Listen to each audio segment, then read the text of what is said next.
Hello friends, welcome to best classes. आज अपनी इस वीडियो में हम एक नया चैप्टर स्टार्ट करने जा रहे हैं।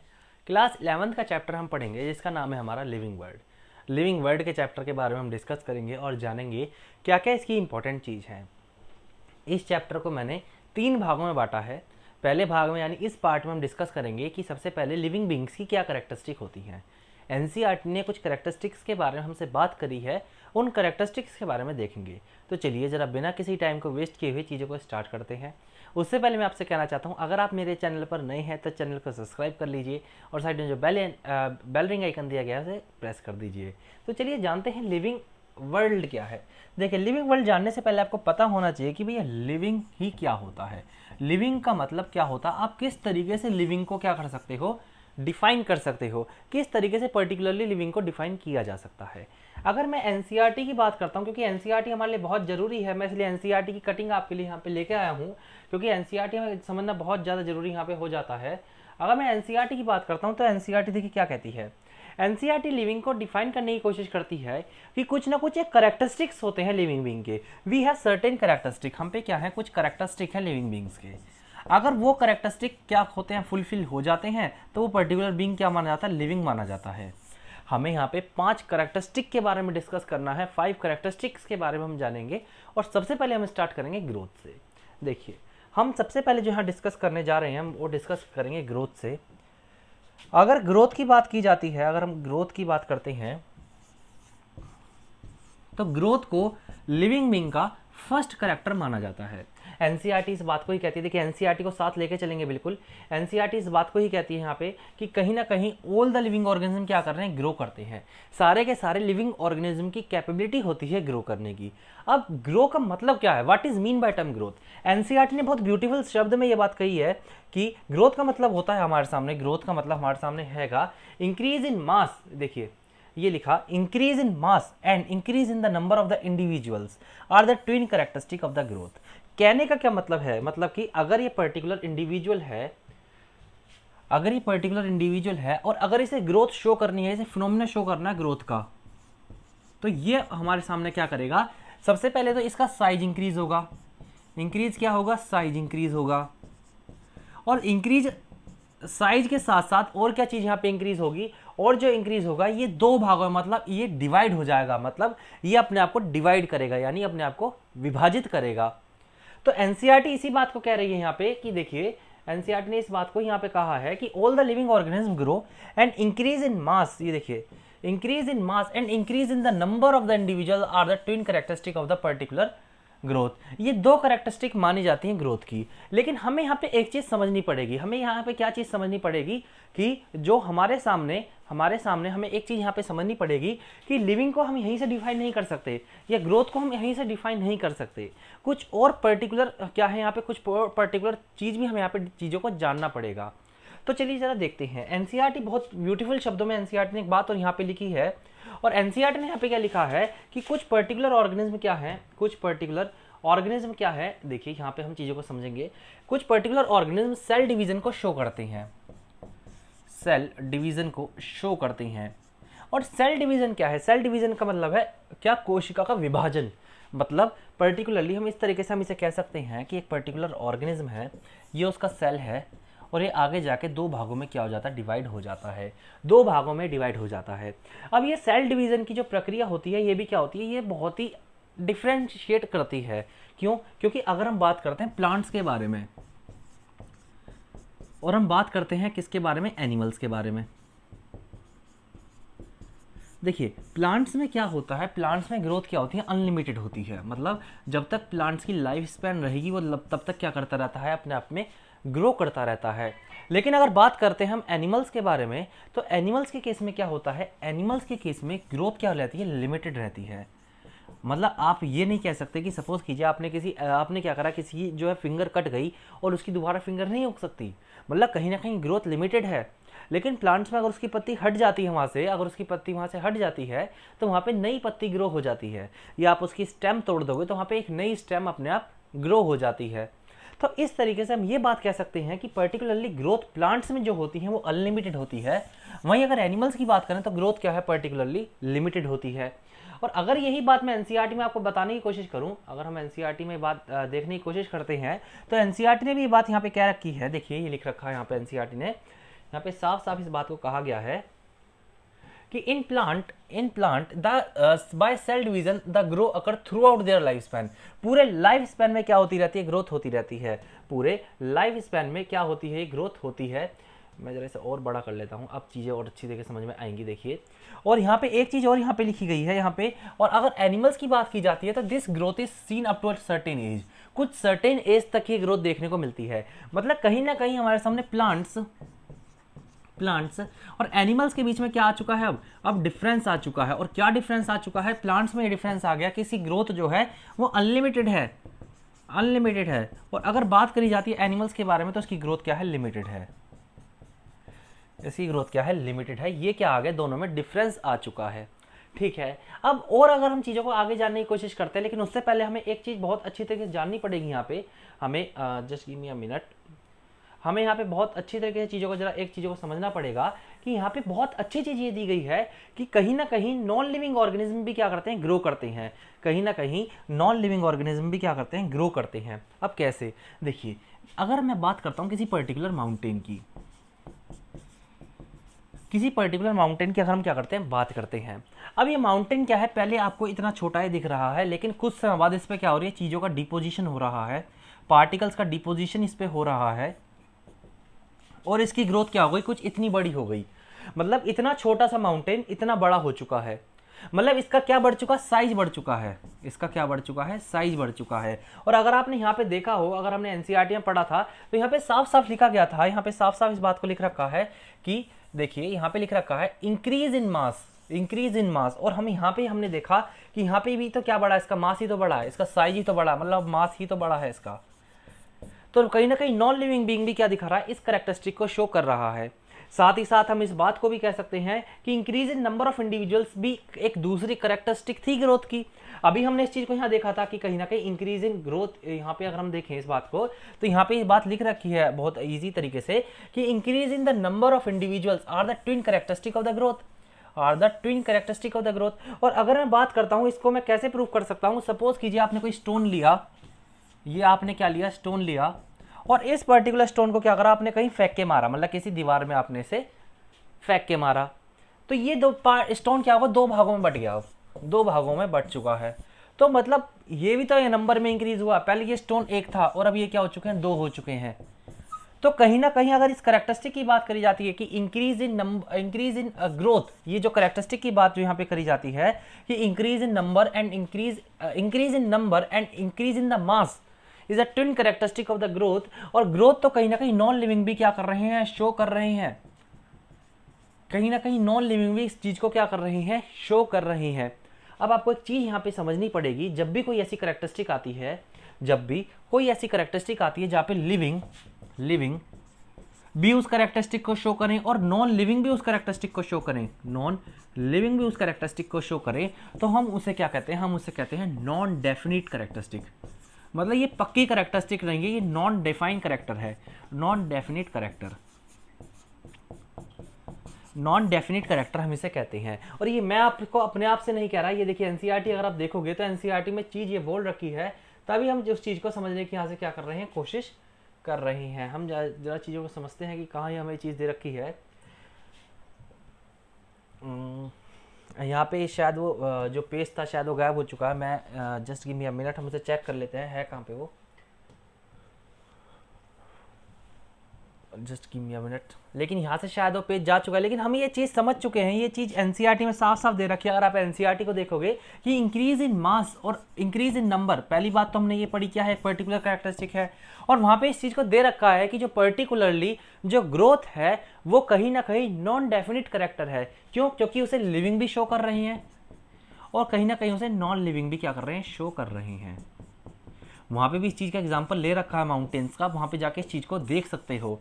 वहाँ पे स्टोन्स का एग्जाम्पल नहीं लिया गया, लेकिन कहीं ना कहीं माउंटेन का एग्जाम्पल लिया गया है। तो हमने पहली कैरेक्टरिस्टिक डिस्कस कर ली जिसे हम कहते हैं क्या, जिसे हम कहते हैं ग्रोथ। अब सेकंड कैरेक्टरिस्टिक जो आती है वो आती है आपकी रिप्रोडक्शन। देखिए अगर रिप्रोडक्शन की बात करते हैं, अगर हम बात करते हैं किसकी, रिप्रोडक्शन के बारे में, तो रिप्रोडक्शन कैरेक्टरिस्टिक भी क्या है, हमारे लिए काफ़ी ज़्यादा इंपॉर्टेंट हो जाती है। रिप्रोडक्शन करेक्टरिस्टिक भी क्या हो जाती है, काफ़ी ज़्यादा हमारे लिए ज़रूरी हो जाती है। Just give me a minute, हम उससे ज़रा स्लाइड को चेक कर लेते हैं कि अगर हम पे स्लाइड हुई वो।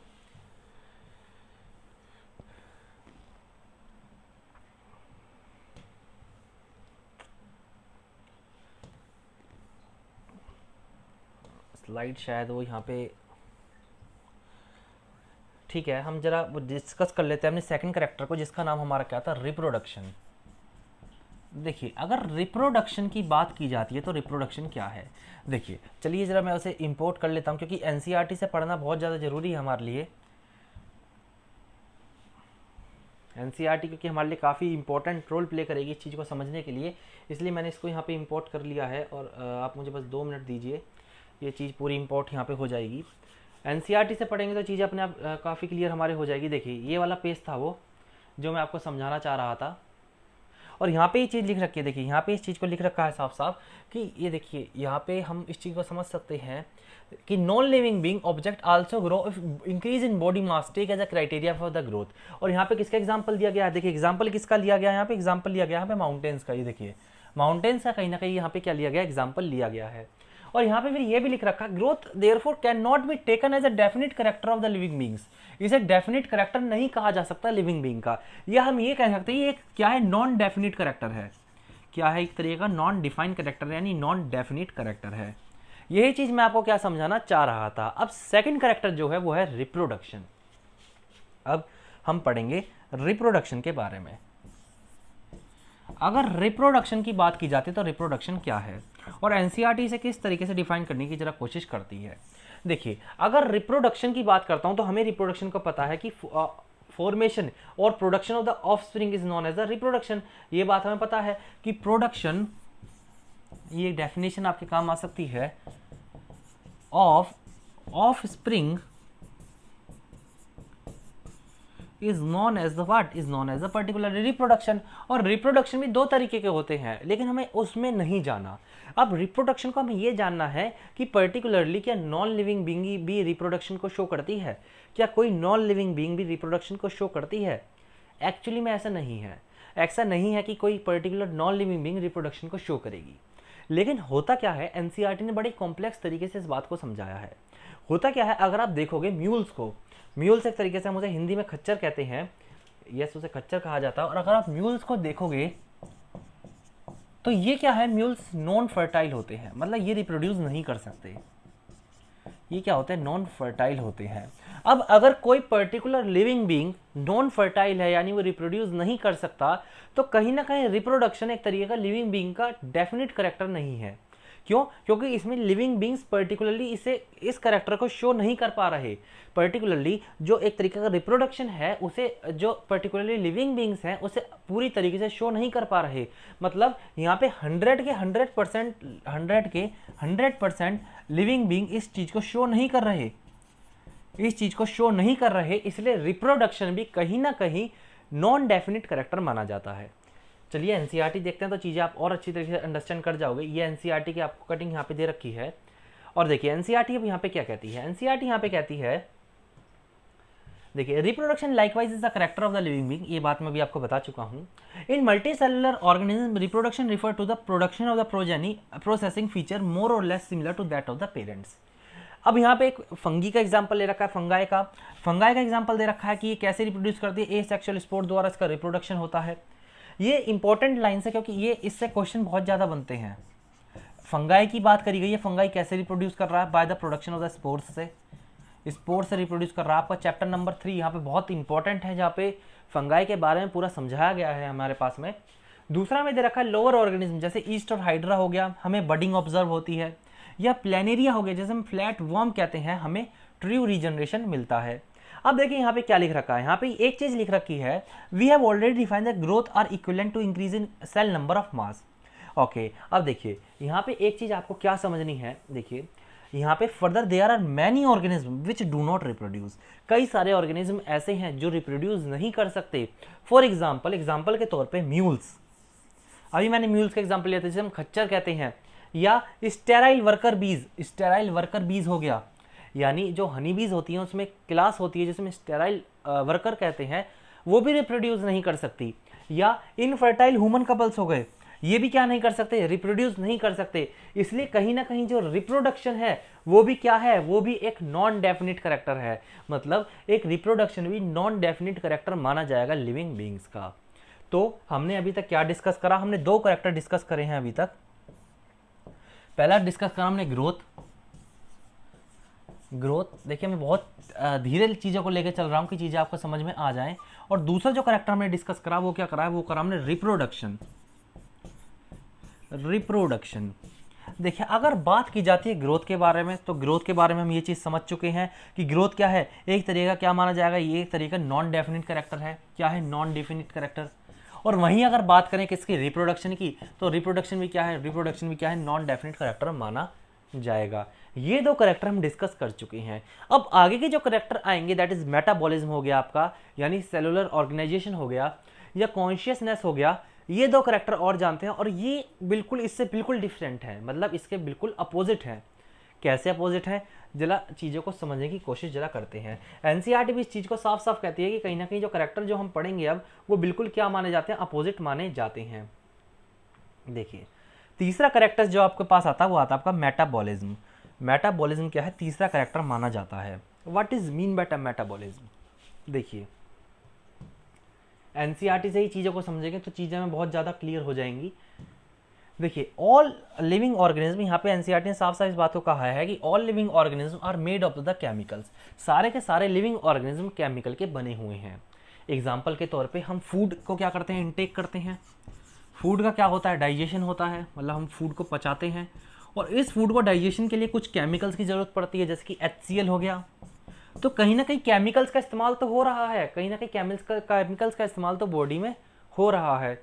ठीक है, दीज केमिकल्स कैसे हैं, छोटे भी होते हैं और बड़े भी होते हैं, जैसे HCl हो गया, ये और कई तरह के केमिकल्स मौजूद रहते हैं, belonging to various class function etcetera. Okay, और ये क्या है, इनका कन्वर्जन होता रहता है, एक तरीके से दूसरे तरीके में लगातार क्या करते रहते हैं, बदलते रहते हैं। जैसे कि आप HCl की बात कर लीजिए, जो क्या करता है, हमारी बॉडी में जो पर्टिकुलर फूड होता है उसमें क्या करता है, पार्टिकल्स को, यानी जो हार्मफुल पार्टिकल्स होते हैं उन्हें डिस्ट्रॉय करता है। इसी तरीके से पर्टिकुलरली इन केमिकल्स का काम क्या है, एक पर्टिकुलरली हम ये कह सकते हैं कि एक पर्टिकुलर चीज़ को दूसरे चीज़ में बदलना। जैसे कि हम एक एग्जांपल ले सकते हैं सैलिवरी एमाइलेज का। ऑल्दो ये एक एंजाइम है, लेकिन एक तरीके से किसका काम कर रहा है, एक तरीके से ये कन्वर्जन कर रहा है चीज़ों का। और इस पर्टिकुलर चीज़ को हम क्या कहते हैं, इसे हम मेटाबॉलिक एक्टिविटी कहते हैं। इसे हम क्या कहते हैं, मेटाबॉलिक एक्टिविटी कहते हैं। जरा फिर से चीज़ों को समझेंगे। यहाँ पे क्या कहने की कोशिश ये कर रहा है, ये कहने की कोशिश कर रहा है कि मेटाबॉलिज्म क्या है, ऑल लिविंग ऑर्गेनिज्म्स केमिकल्स के बने होते हैं। ये केमिकल छोटे भी हो सकते हैं, बड़े भी हो सकते हैं, और कहीं ना कहीं किस में मदद करते हैं, कन्वर्जन में मदद करते हैं, कन्वर्जन में मदद करते हैं। और इस पूरी प्रक्रिया को क्या कह रहे हैं हम, इस पूरी प्रक्रिया को मेटाबॉलिज्म कह रहे हैं। क्या कह रहे हैं, मेटाबॉलिज्म हम इसे कह रहे हैं। और ऐसी कई थाउजेंड्स ऑफ रिएक्शन बॉडी के अंदर होती हैं। लिविंग ऑर्गेनिज्म में थाउजेंड्स ऑफ रिएक्शंस हमारी बॉडी में होती हैं, मेटाबॉलिक रिएक्शंस। ठीक है, अब जरा चीज़ों को और अच्छी तरीके से समझने की कोशिश करते हैं तो हमारी चीज़ें और अच्छी तरीके से क्लियर हो जाएंगी। देखिए यहाँ पे इन्होंने क्या कह रखा है, यहाँ पे बहुत इंपॉर्टेंट लाइन है, ये बहुत ही ज़्यादा इंपॉर्टेंट लाइन है। यूनिसेलुलर और मल्टी सेलुलर दोनों इस कैरेक्टरिस्टिक को शो करते हैं, दैट इज मेटाबॉलिज्म को। दोनों के दोनों क्या करते हैं, शो करते हैं। All plants, animals, fungi, microbes exhibit metabolism. मतलब जितने भी, चाहे वो प्लांट्स हो गए, चाहे वो एनिमल्स हो गए, सबके सब मेटाबॉलिज्म को शो करेंगे। और मेटाबॉलिज्म क्या है, conversion of one substance to the another is known as the metabolism. इसे मेटाबॉलिज्म कहा जाता है।